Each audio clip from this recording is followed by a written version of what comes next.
Peggy Palcasella here from Thursday Night Pizza. In this video, I am going to walk you through everything you need to know about pizza peels. What they are, how to buy one, and how to use one when you're making pizza in your home oven.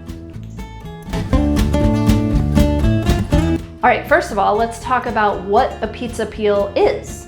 A pizza peel is a giant spatula like this, and it's used to transfer your stretched out and topped pizza dough onto a super hot stone or steel that's preheated in your oven.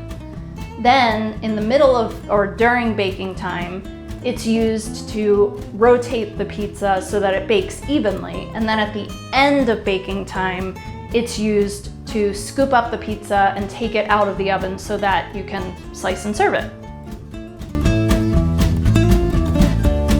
Now you know what a pizza peel is, but before you just go out and buy any old pizza peel, here are some considerations to think about when you're choosing one. First of all, look at the size. You want a pizza peel that is about 14 inches wide and long. The reason being that unless you can guarantee that the only pizzas you will ever want to make are 10 to 12 inches in diameter, you're gonna want that extra space so that on the nights when you wanna make a 14-inch pizza or even a 16-inch pizza, if your stone or steel is big enough, you can, and you can get it in and out of the oven easily. So size is important. Also think about the material. Pizza peels come in a range of materials. There's the classic metal that you see pizzeria owners using. There's perforated peels. And there's also wooden, bamboo, and this one is paper composite from Epicurean. The reason why there are different materials and why that's important is that goes back to the uses of a pizza peel. The ones that are made of wood or paper composite or bamboo, or maybe there are other materials out there too like this, have a more non-stick surface. It's not 100% non-stick, but it's less sticky with raw dough than the metal is. And that's important when you are launching your raw stretched out dough onto the hot stone or steel. Think about it. You really want to get this technique down because when you are standing in front of a super hot oven and your pizza's ready and you just want to bake it, the last thing you need is for your dough to be sticking to the peel. So, if you are a newbie, if you are intimidated by launching pizza, if it's your first time using a peel, I recommend getting a thin wooden, bamboo, or paper composite peel. Metal peels are also super helpful, which is why I actually use two peels when I make my pizza. This one I use for launching the pizza into the oven. This one, which is perforated, I use for rotating my pizza during baking and then also retrieving it from the oven. The reason I like the perforated metal peel for those last two purposes is because it's super thin, as metal will be, and it's got these perforations, which are handy because when you top your pizza on the peel, you have to put some flour underneath it to ensure that it will shimmy and transfer onto the stone or steel. That extra flour, if it doesn't come off the pizza, you're eating it when you slice up your pizza. If you have a perforated peel, you can shimmy that extra flour off when you rotate it in the oven and then also when you retrieve it. So that's why I like having both.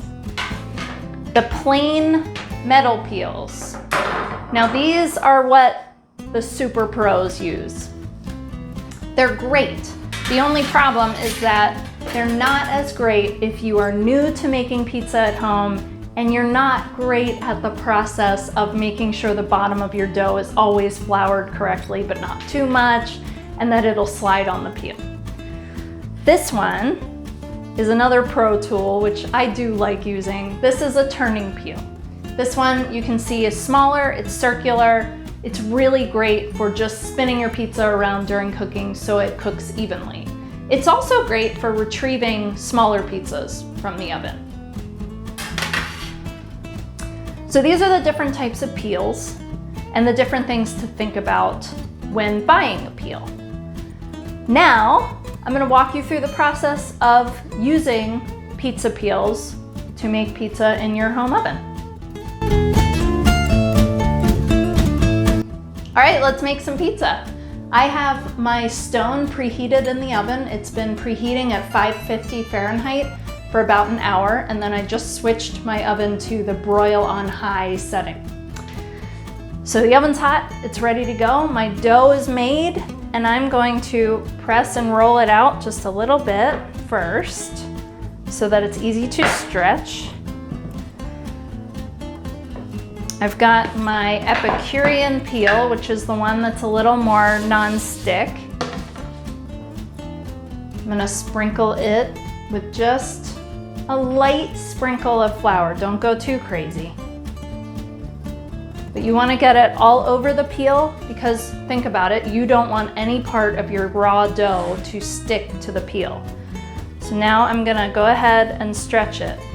I'm making sure that the bottom of the dough has a little coating of flour on it. Again, this keeps it from sticking to the peel. You'll notice a theme here.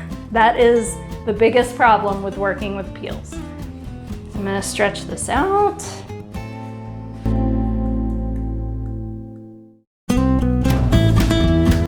Okay, and on it goes.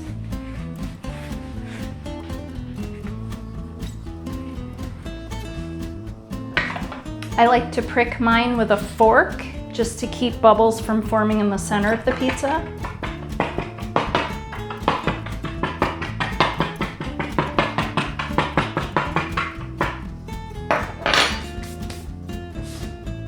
Now we're gonna put on the toppings. For this one, I'm just making a basic margarita.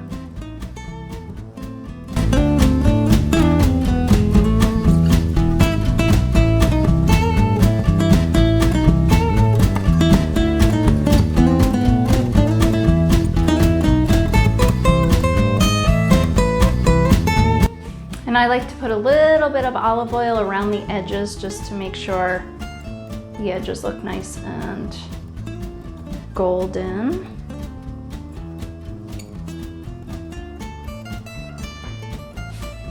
And make sure that olive oil does not touch the bottom of the pizza, because again, it will make it stick.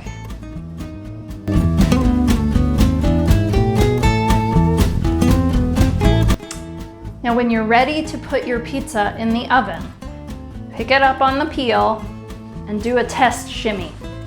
Mine is moving already because I have the hang of it and I have a good peel that has a good non-stick surface on it. If yours is not shimmying at this point, it is important to make sure it does before you even go near your preheated oven. Use an offset spatula to just go under the pizza like this on your peel, and if you need to, you can put a little bit of flour on the spatula and work it underneath.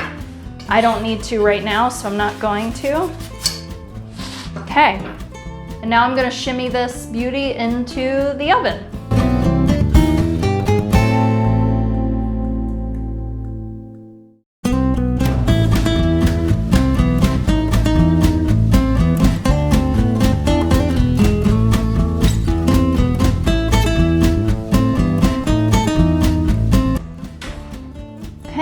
And now it's ready.